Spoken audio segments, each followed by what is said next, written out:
Chateau, physical therapist here.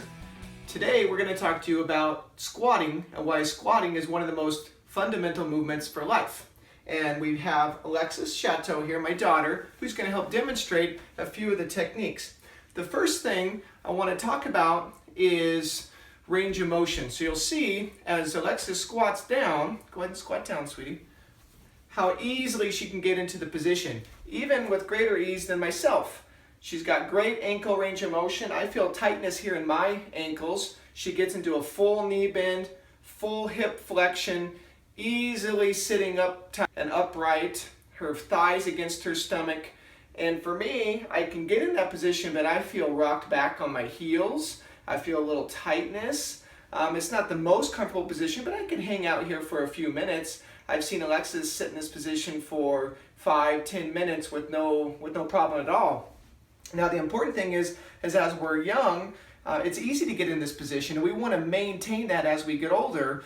As we sit, work, have injury, maybe a knee replacement or a hip replacement, we lose this ability.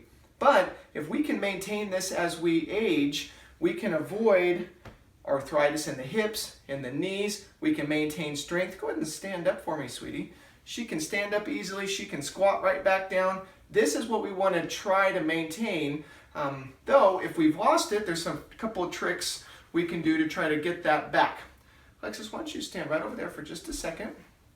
So, because of life and aging, we might get stiffness, pain, difficulty in our knees, surgeries, and so we might not automatically get right down here into the full squat. We're going to have to stagger this down and stage it down as we go. So we can start in a sitting position, and as we get used to sitting here, we just get a lower and lower seat.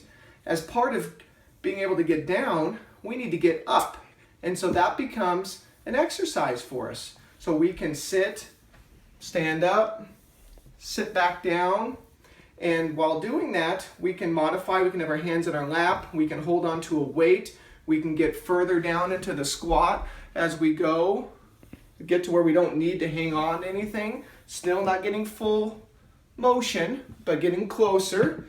I might be able to hang on to a pole or a post, and then eventually I hope to get down to this full motion. Now again, the hope would be to improve range of motion, to improve strength. It also affects our digestive system.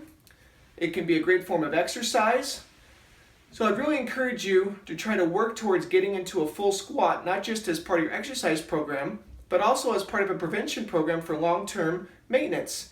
I've written a whole post on how the squat is fundamental to life. You can find that by searching in the search bar at www.thephysicaltherapyadvisor.com.